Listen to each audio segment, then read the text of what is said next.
Good afternoon, everyone. My name is Rebecca Tabor-Conover. I'm head of public programs here at the Connecticut Democracy Center at Connecticut's Old State House, and I'm pleased to welcome you to this afternoon's conversation at noon.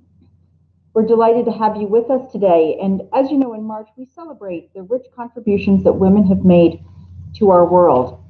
Our topic for today that we're going to be exploring is women in leadership, and I'm very excited today to be able to welcome two guests who've been with us before at Connecticut's Old State House. Our two guests today are Patricia Russo and Teresa Younger. And before we get started, I would like to invite all of you who are watching today, if you have questions throughout the program, please just put them in the comments and we'll be happy to ask our speakers the questions as we go through the program. And to start off today's program, I'd like to introduce both of our wonderful guests. Patricia Russo is a nationally respected leader focused on achieving political parity in the United States and the world. For over 30 years, she has held numerous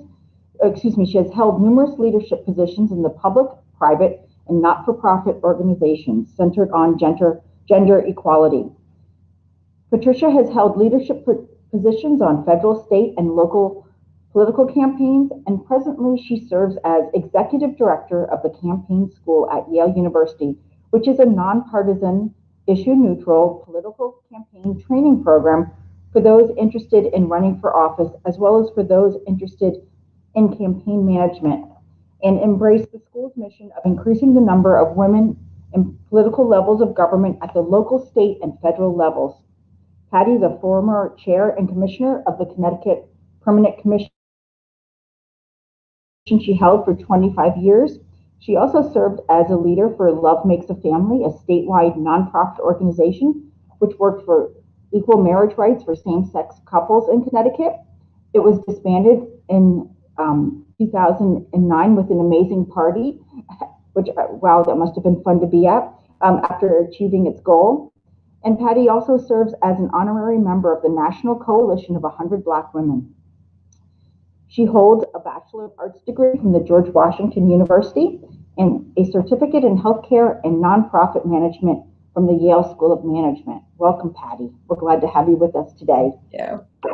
And I'm also happy to introduce Teresa C. Younger. Teresa is an activist, advocate, renowned public speaker, organizational strategist, and a proven leader in the philanthropic and policy sectors.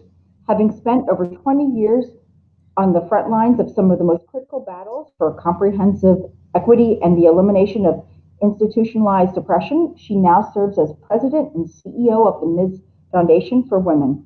Prior to joining the foundation, Ms. Younger served as the executive director of the Connecticut General Assembly's Permanent Commission on the Status of Women and as executive director of the ACLU of Connecticut. She was the first African American and the first woman to hold that position. Ms. Younger is a thought leader at the critical intersection of gender and race, and within the philanthropic sector, she serves on initiatives to shape and change the narratives of women and girls, including grant makers for girls of color, funders for reproductive equity, and Black funders for social justice.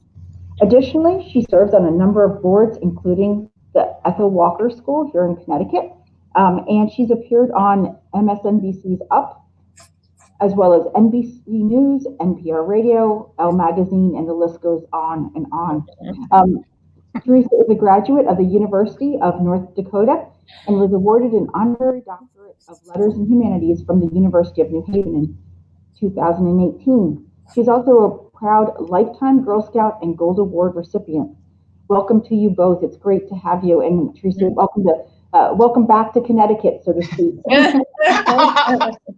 Thank you so much. I'm so excited to be here with both you and my love in my heart, my Patty. It's great to be here. Good to have you both. To start off with, I thought perhaps it would be interesting to have you both speak about the organizations that you work for and how they really work to try to get women in leadership roles. And maybe Patty, we'll start with you.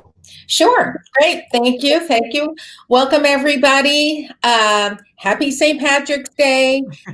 Happy Women's History Month. I celebrate everything. I think it's important that we celebrate everything, especially in COVID. I cannot believe it is now officially 1 year since I was on the Yale campus. It's just surreal. Yet I have never been busier. I know all of you out there can totally relate. And I always love to take full responsibility when I can bring back our beloved Teresa to Connecticut. You know, I don't mind sharing her with the world. I really don't. I love it when people come up to me and tell me how amazing she is. And, oh my God, you're so lucky, Connecticut. Yeah. But we loved her first. That's what I love to say. We loved her first. So I'm so happy I get to spend this time with one of my most fabulous BFFs. And Rebecca, you're so amazing to keep inviting us back.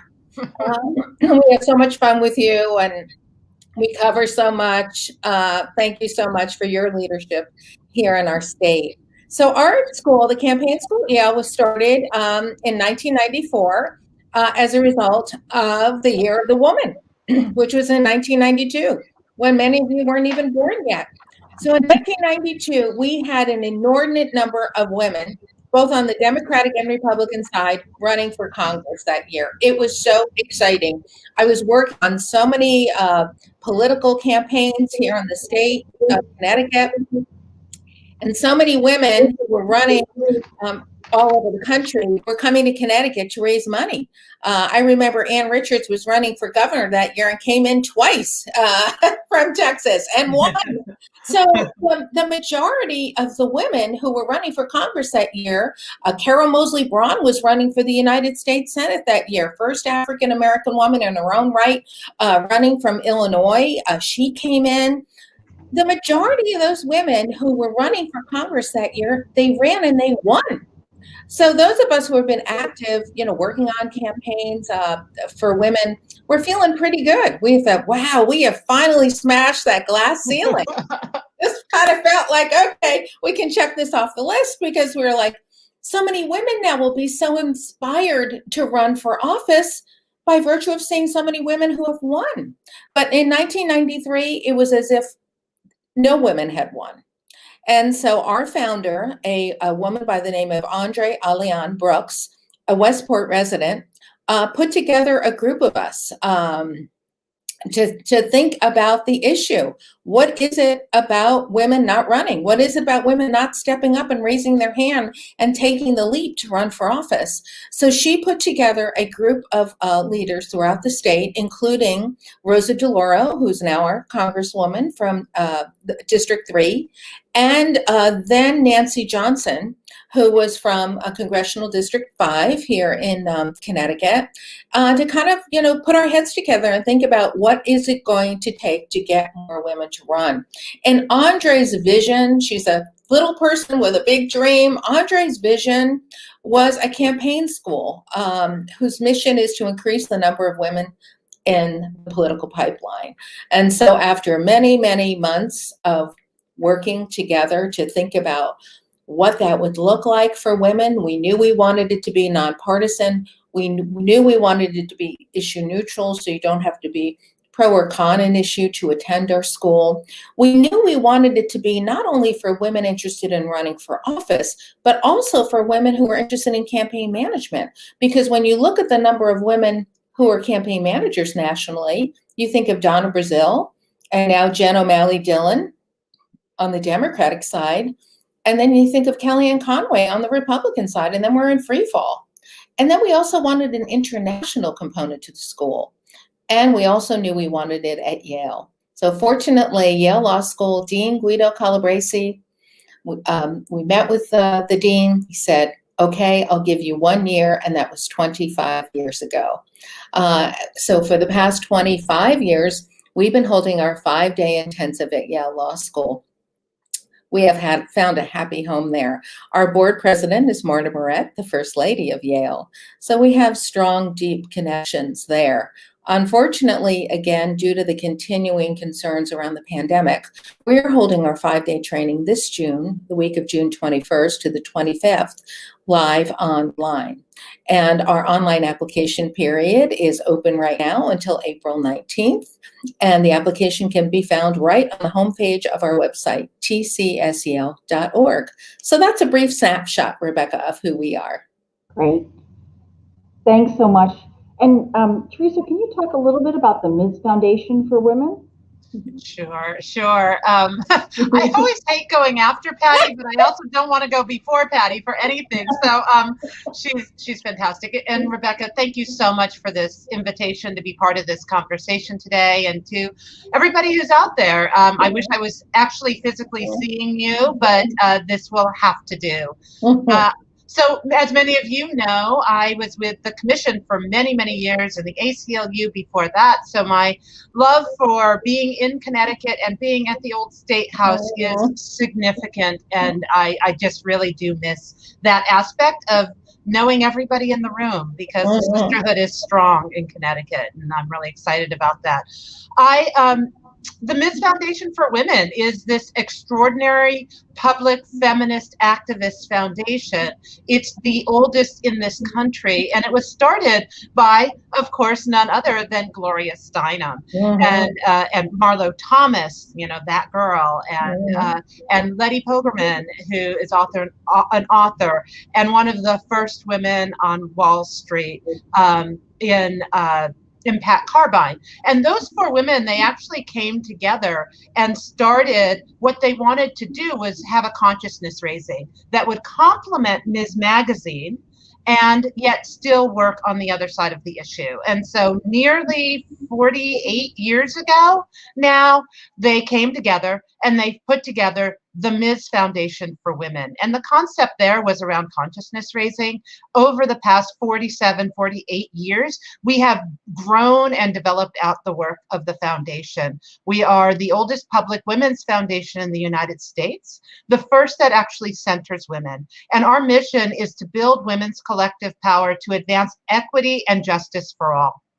We've been very intentional about how we do that, and we do that by investing in and strengthening the capacity of women-led movements to advance meaningful social, cultural, and economic change in the lives of women. So, you know, the reason why it's important to understand that concept of the mission is that, well, we are not training women to run for political office. We are funding grassroots organizations and supporting those that are working in the movements that affect the lives of women. And we are looking at what that leadership looks like and recognizing that the leaders on the grassroots are those that should be running for local office and running for state office and running for federal office. They are closest to the issues that are impacting their communities, and they can tell that story from their lived expertise and experience in the work that we're doing. About 3 years ago, the Miz Foundation decided to be really intentional about the work we were doing.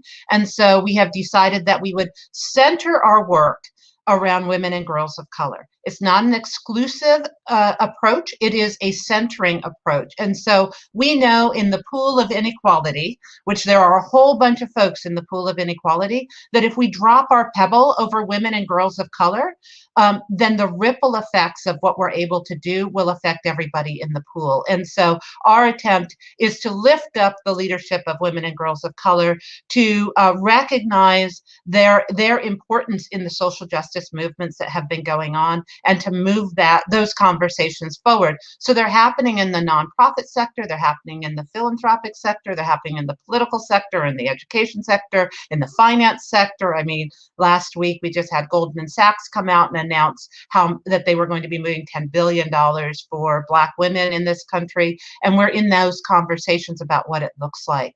At the Miz Foundation, we believe in a safe and just world where power and possibility are not limited. And they're not limited by race, gender, class, sexual orientation, gender identity, disability, or age.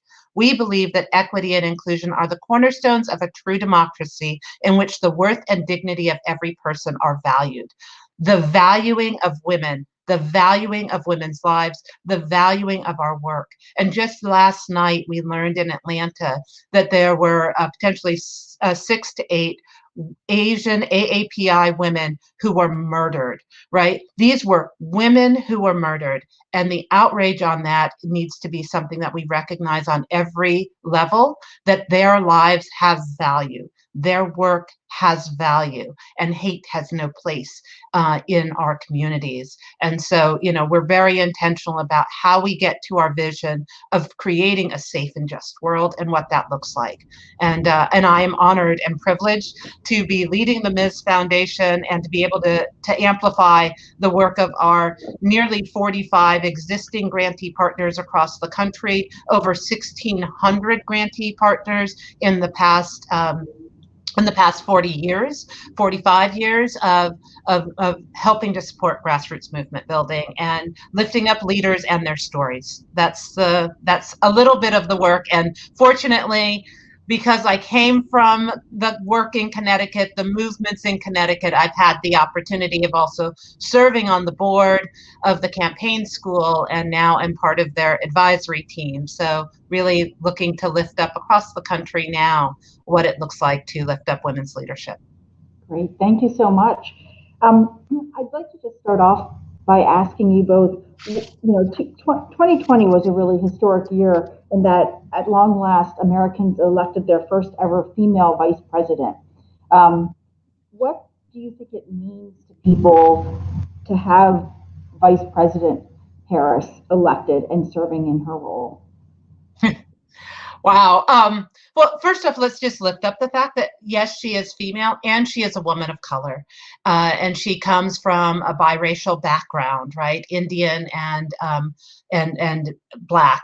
And I think we just need to lift that up, because I think it's so important that we continue to see women in leadership roles that look like so many of us. So she's a woman and she has these identities, and she, holds identities as auntie and, a stepmom and all of those things. And I think it's, this is a pivotal point. 2020 was a really rough year on so many levels, and yet the country was able to recognize the leadership and understanding of her leadership in a role and in a space. And so we really get to see her, we get to understand where her voice is, we get to understand the complexities. I think we oftentimes have been presented with one-dimensional women in leadership. And I think Vice President Harris shows and reflects the complexity of our lives as women and women leaders, and the work that we're trying to do and how we get that done.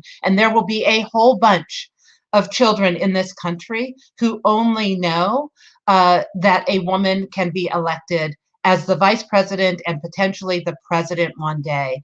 And so, just that I think is really inspiring and exciting, and have positioned her to be the second highest leadership role in the world, really, right behind President Biden. And I'm excited about that. I think she is already changing the conversations that happen at the White House, and has been a forefront leader, not the first lady, the first female Black and Indian woman vice president in this country.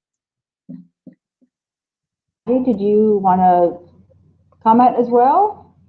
Well, it's huge. It's huge. As we had an earlier conversation, and I said that so many women were so disappointed after Hillary lost the presidency that, we really needed this boost. We really did. We really needed somebody who looked like us and was our gender in this really critical leadership role, and somebody who knows who she is. I mean, that's what I love so many things about Vice President Harris, but this is a person who knows who she is.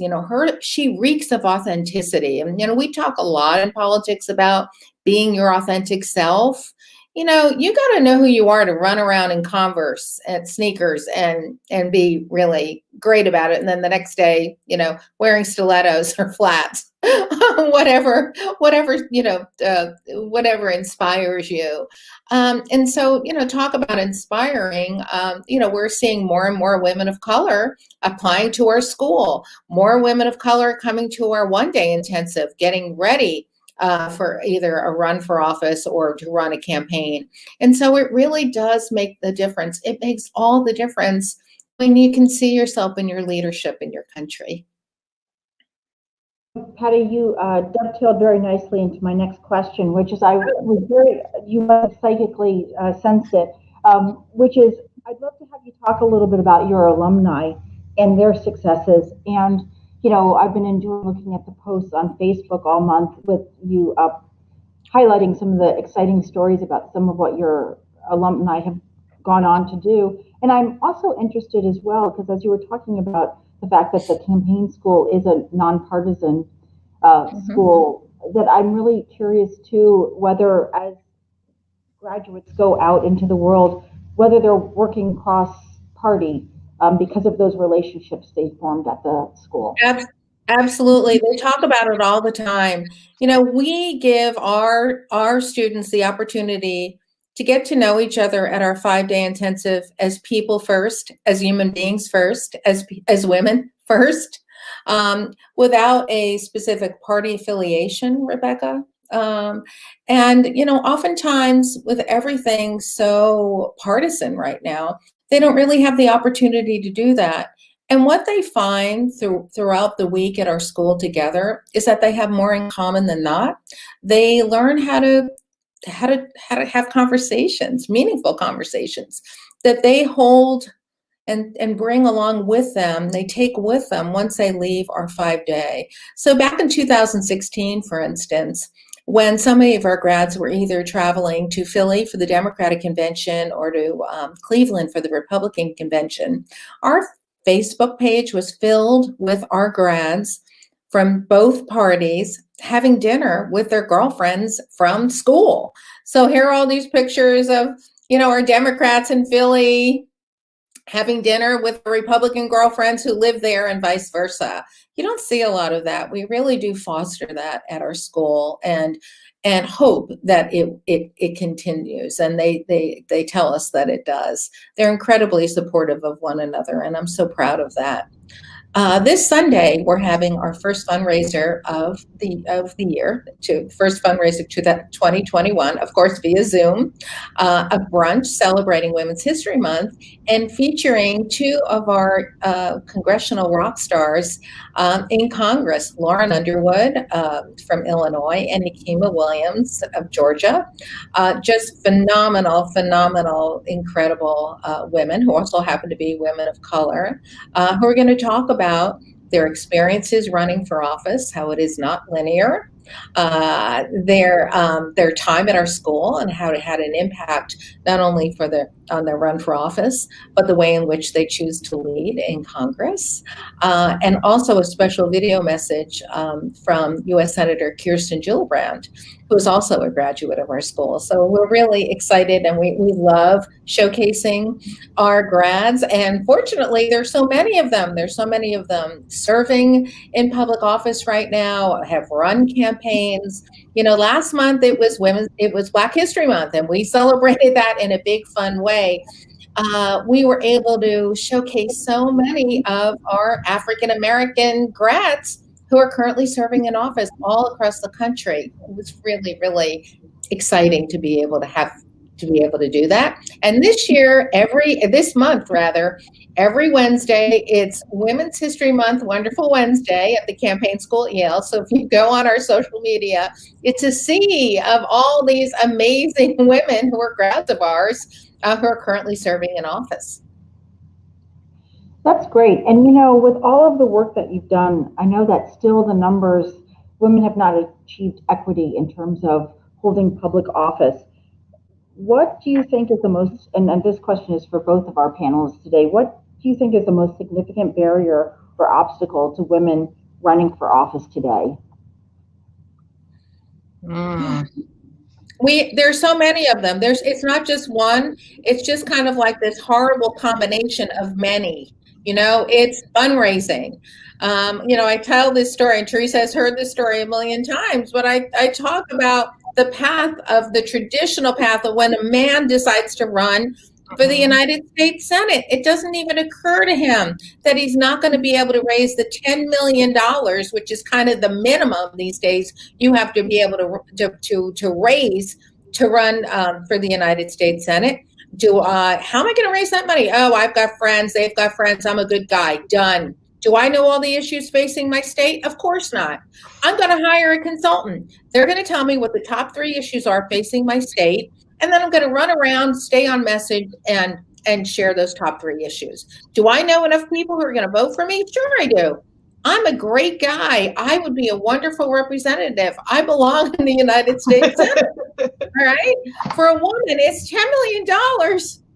Where am I going to? I don't know that many people. It's daunting. So the fundraising itself is overwhelming. And then you start, thinking about all the other challenges, and it's a lot.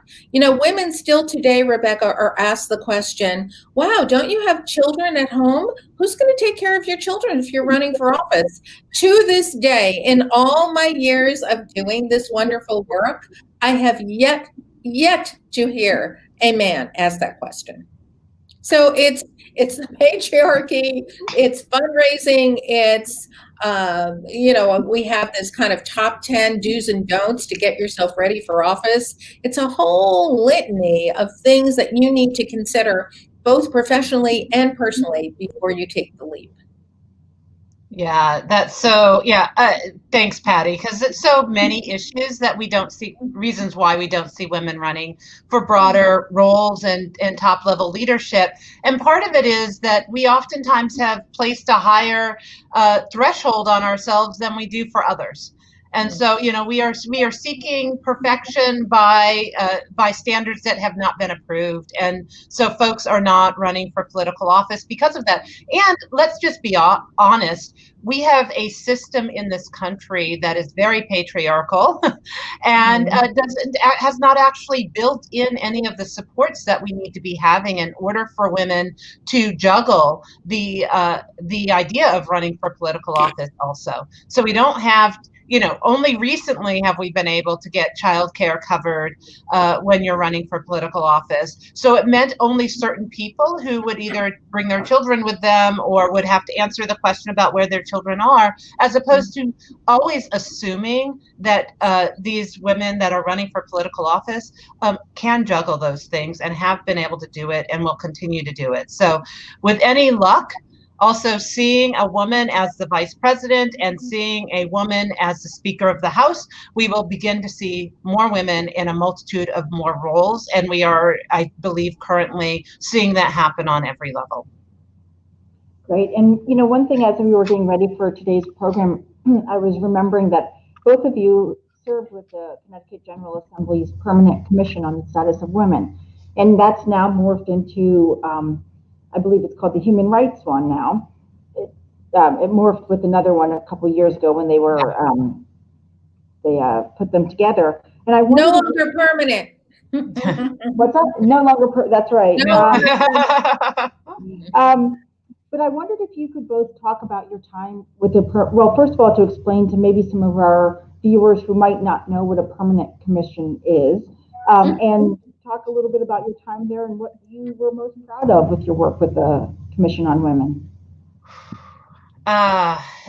So I'll say where I came into the play, and since Patty was in the original brainstorming and thinking about the commission, the Permanent Commission on the Status of Women was one of the largest state-level public policy agencies in the country, specifically targeted at centering policy work around women and girls in the state of Connecticut. We modeled for other states what it meant to actually look at gender-based budgeting, what it looked to be intentional about the policy initiatives, what it looked like to help organize and coordinate those who had a particular interest around gender equity in the state of Connecticut on all levels levels. So from the courts to the legislature to education to the state house and the governor's office. And so the commission was very active in policy analysis. In the state of Connecticut, reality is the legislative system and process had not been set up to actually incorporate and include people in the process. So they had, we would testify on legislation we felt was really critical. We would work with state legislators to make sure that they understood the impact of the policies that they were looking at and the interconnectedness of all of the policies that were on the table. And I just had such pride in being able to meet so many badass women across the state of Connecticut who were committed to changing their communities and understood the importance that policy has to play in their lives, and being able to work with so many amazing state legislators, both men and women, who were committed to having a do no harm effect, but actually making lives better for so many in the state of Connecticut. And sometimes that happened and sometimes it didn't. And I will tell you, we passed we worked on numerous pieces of legislation in the 7.5 years that I was there. And, the commission had been around for over 40 years with the intention of somebody who was waking up every day around gender equity and looking at the lives of women and girls in the state of Connecticut. The new commission structure does not do that. It's incorporated everything into one, and that is okay. That's the decision that the state made. But what it is missing is an ability to organize and coordinate with the intention of centering race and gender in the conversations that need to take place in the General Assembly. And legislation and things I'm most proud of.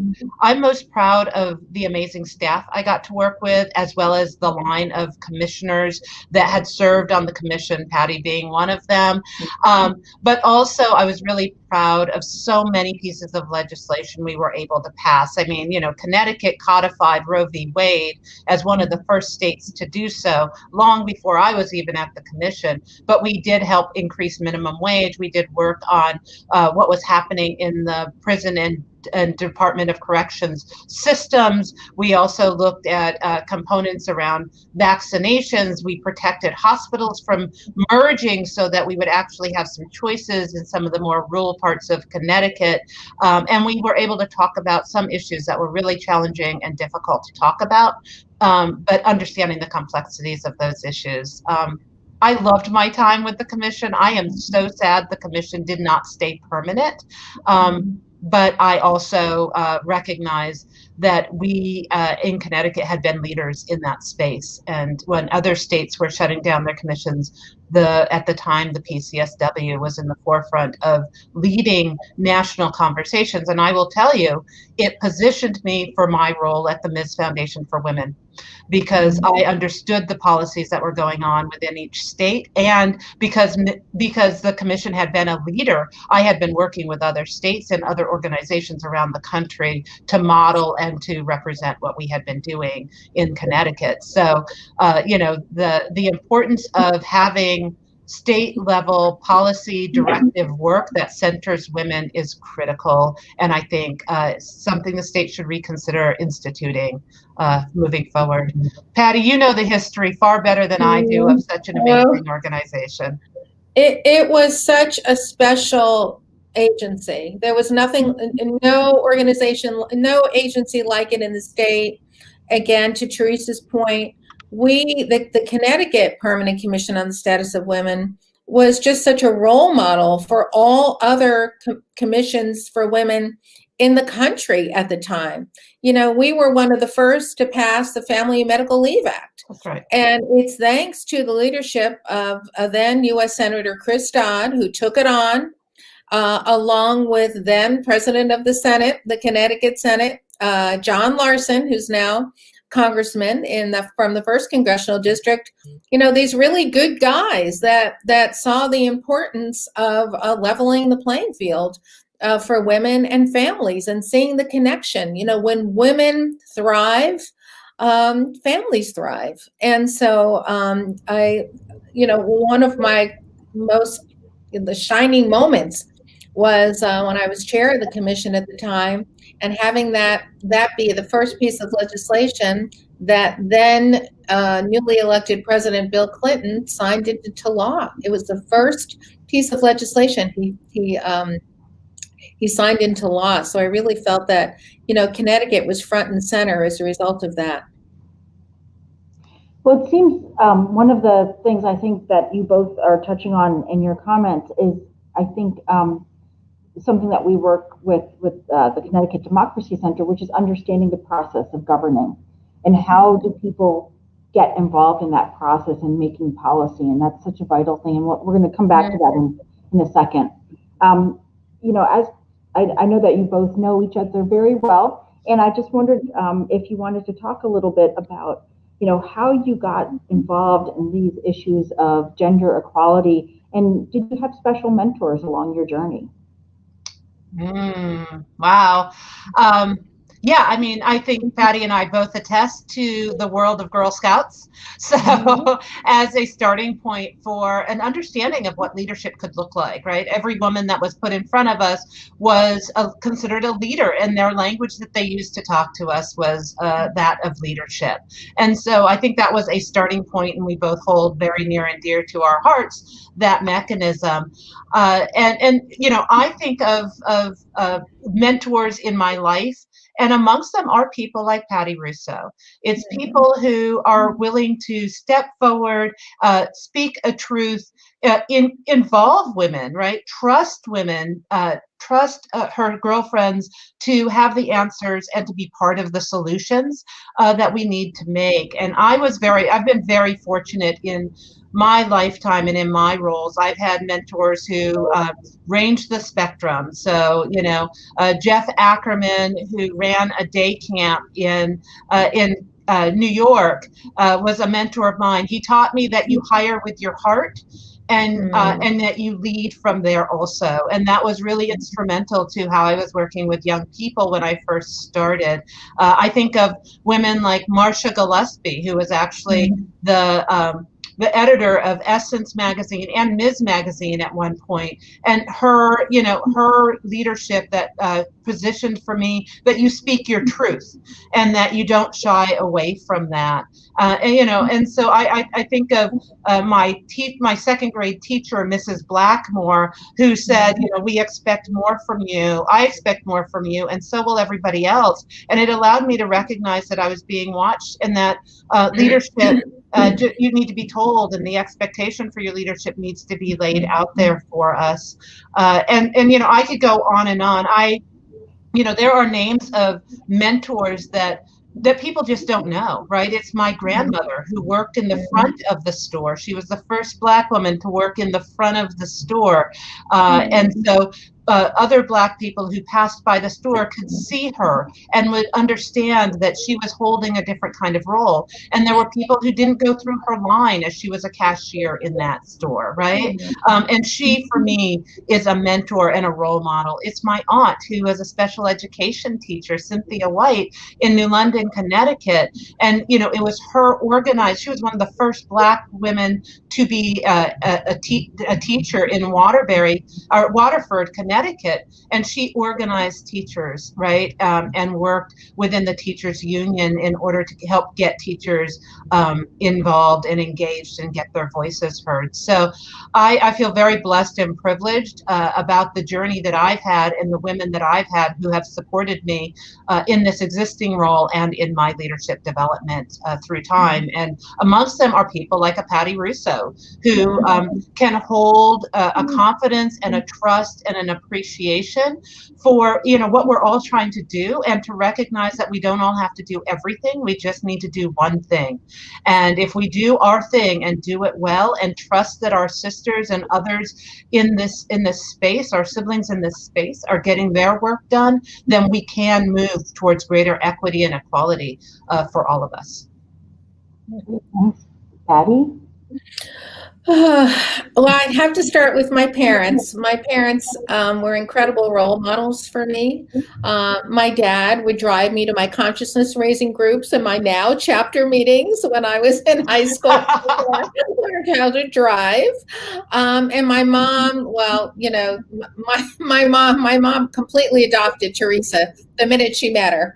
So Teresa will laugh when she hears this story, but my mom used to take us literally into the voting booth every election day, like all four of us. I'm one of four, all four of us, lobbed in behind that curtain to help her vote. She was vice president of the League of Women Voters in my hometown in New Jersey for, I don't know, 35 years until the day she died. And so it's all that kind of subliminal messaging, mentoring that was happening in my home at the time. I also had the opportunity and the thrill of a lifetime to work as an intern for the late, great Bella Abzug. Google her. That really was my turning point. I have to say professionally that I knew in my heart of hearts, and Teresa's point about leading with your heart and your brain will follow eventually. I learned all that from Bella. I had a phenomenal opportunity with her that was not, again, a linear approach. I tell the story as a young feminist undergrad at George Washington University. I was a poli-sci major, and one of the prerequisites for the degree at that time was to work for a member of Congress. And as a young feminist, the only one I wanted to work for was Bella.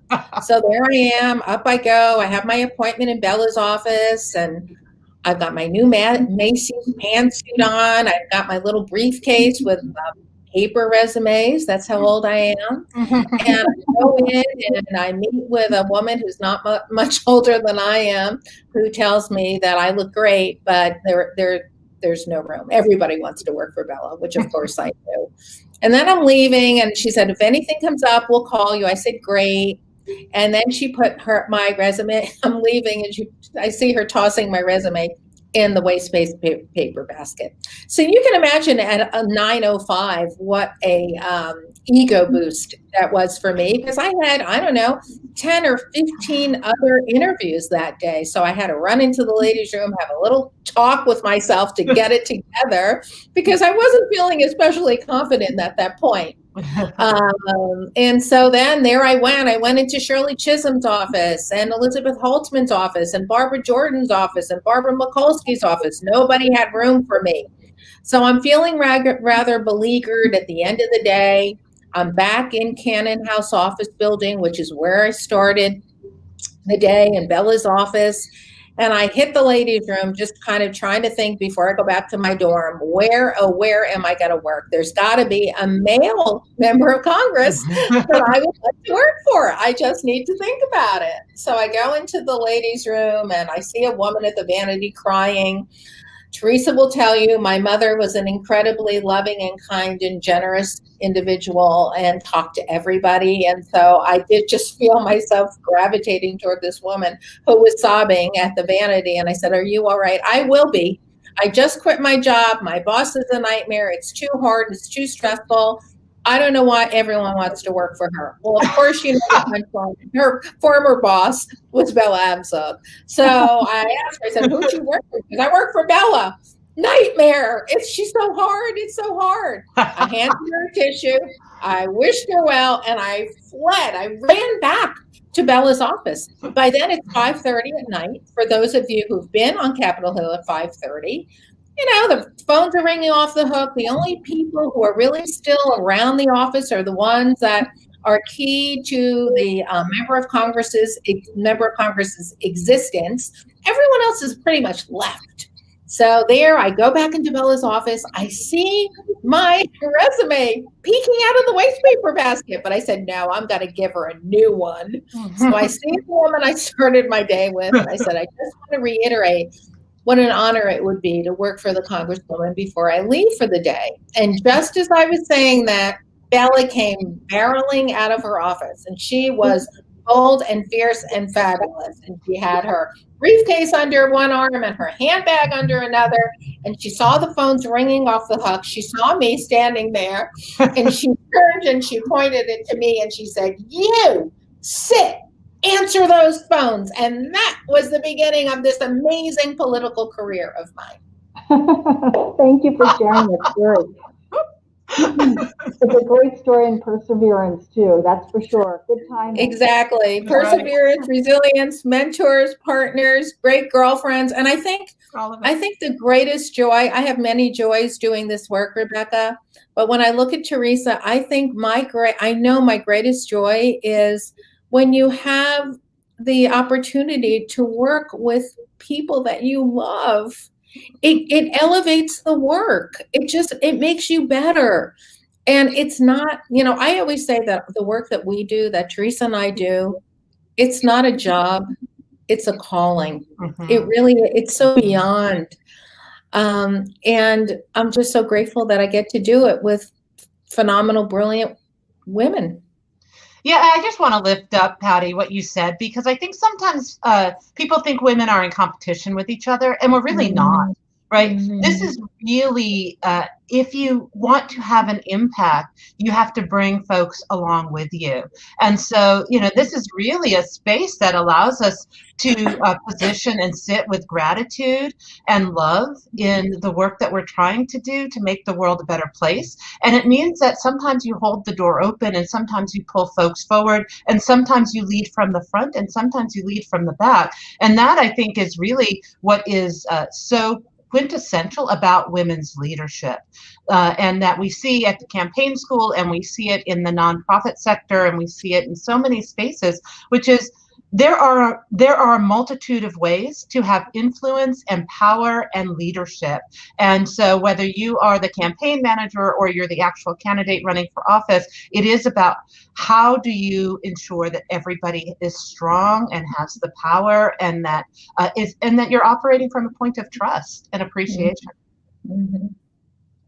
Well, it's great to hear you both talk about your experiences and mentors in your career. And I just wanted to ask, as you look at Connecticut, how does our state compare to other states when it comes to women holding elected office, both in the General Assembly, the executive branch, and on more local levels in town and city government?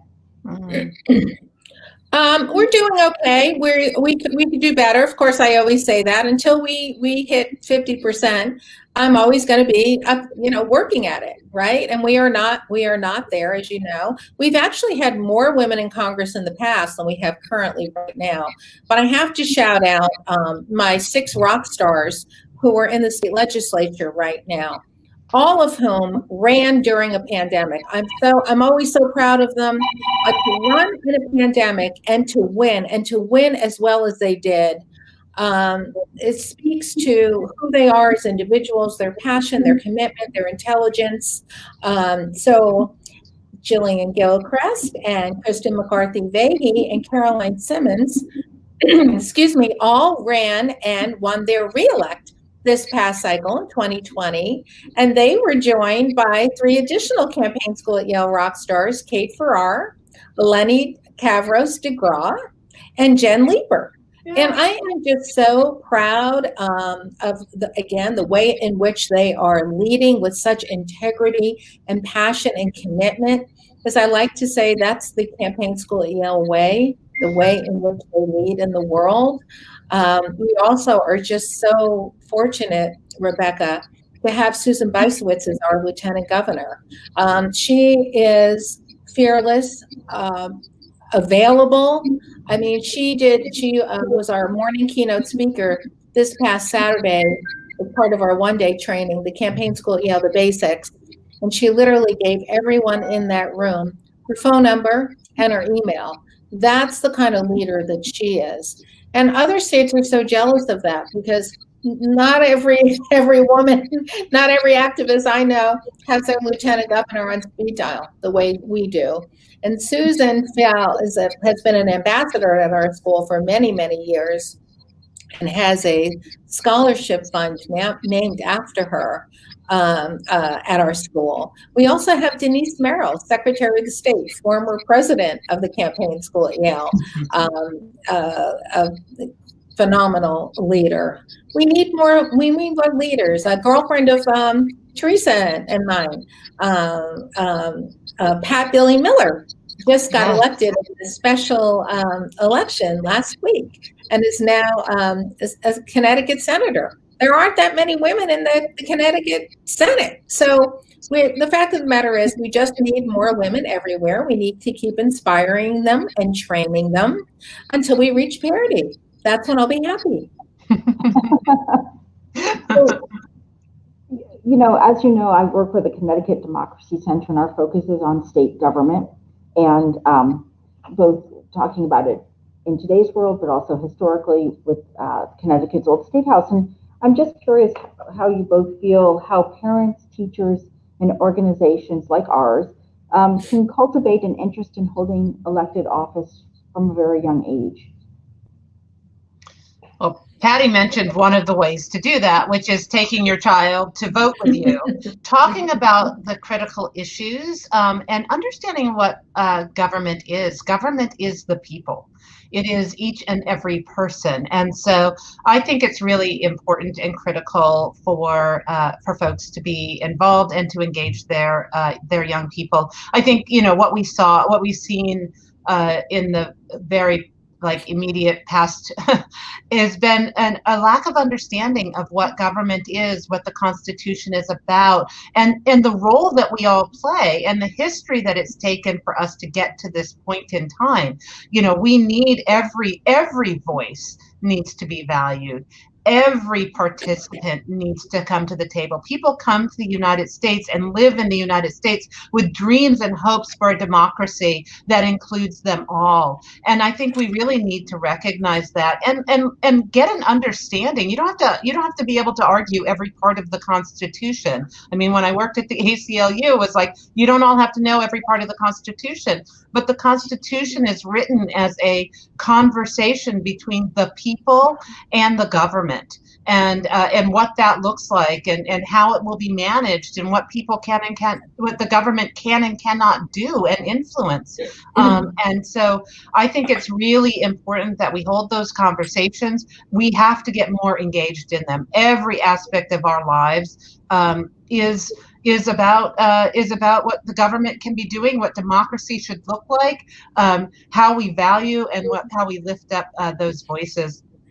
For me, I actually remember not just Girl Scouts, but I also went to Girl State. I was a Girl State governor in the state of North Dakota, which really taught me about the multiple levels of government, the importance of local government and state government and federal government, how monies and budgets get passed through, what do platforms look like, and I think those are important. You should not just identify with a political party, and in the United States we only have 2 major political parties. We have multiple minor parties, but I think it's really important that we ask ourselves the question, how am I involved, and how am I taking my responsibility to the community as seriously as possible? And so, vote in every election you can.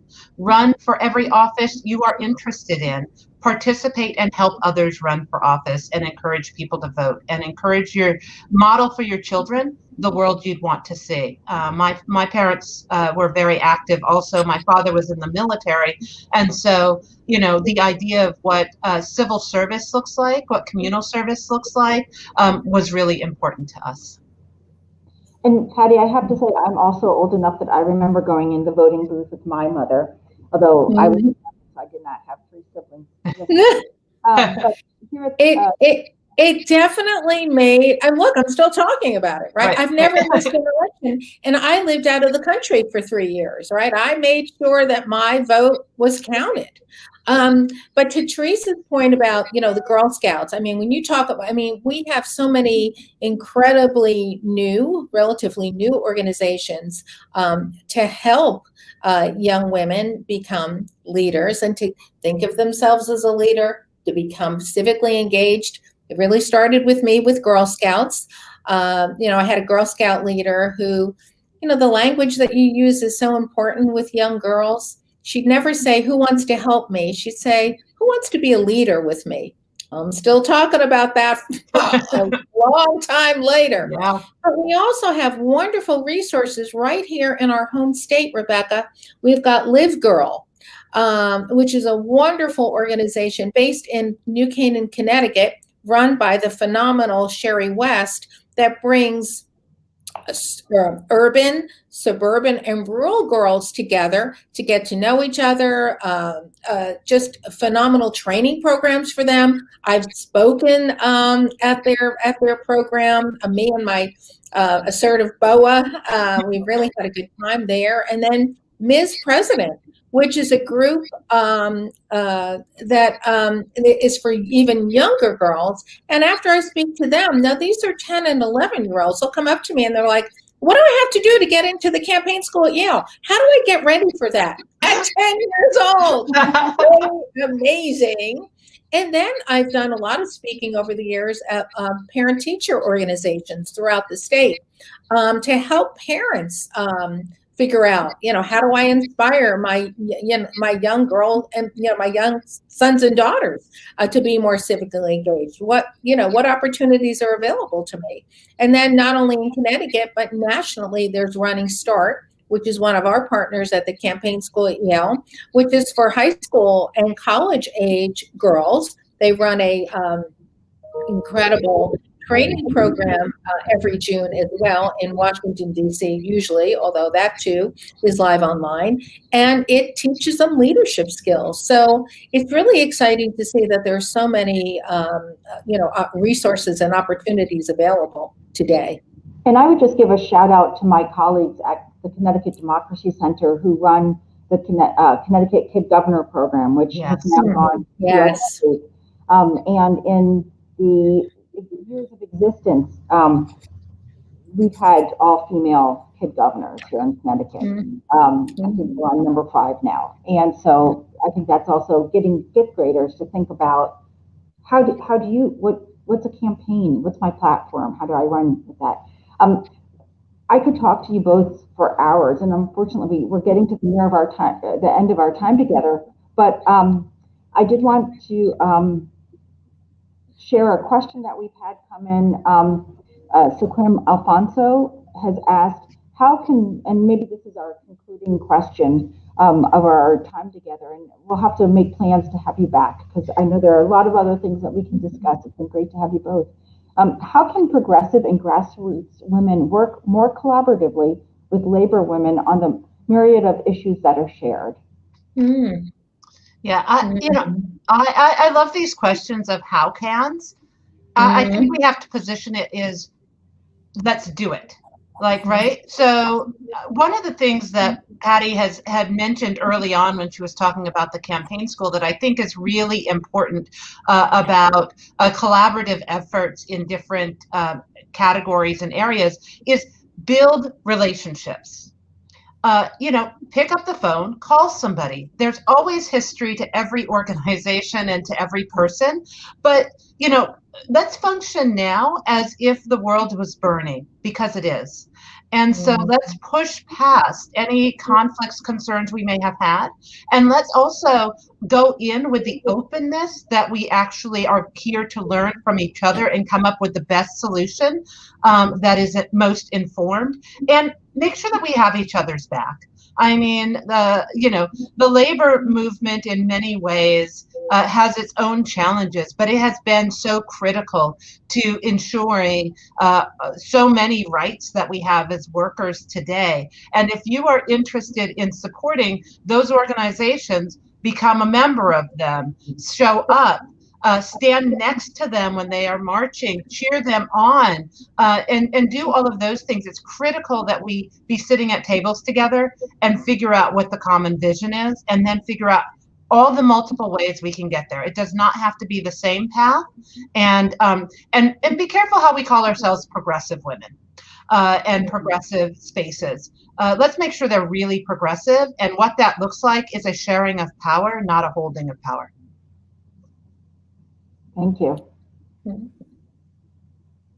Patty, do you have any final thoughts for us as we unfortunately, all good things must come to an end. And I know. Well, I always like to offer ourselves up. Those of you who know me know that I am literally a phone call, email away. Our website is tcsyale.org. My email address is prusso@tcsyale.org. If you want to have a conversation with me or other members of our board, I'm thinking about running for office. I think I want to take the lead. Can you help me just talk me through it? We're happy to do that. We will talk to any woman who's thinking about it to inspire them and give them the safety net that they need to run an effective, successful campaign. And I would just encourage folks, if you have any interest in learning more about the Miz Foundation, making contributions, or supporting any of our grassroots organizations, to go to forwomen.org or follow us on Twitter or all of the grams at Miz Foundation, and that's MS Foundation. So, I invite people to check out what's happening and then get involved in the way that works best for you. Well, Teresa and Patty, thank you so much for all the great work you've done to empower women running for office and assume leadership roles. As the mother of a 3-year-old girl, I really appreciate that.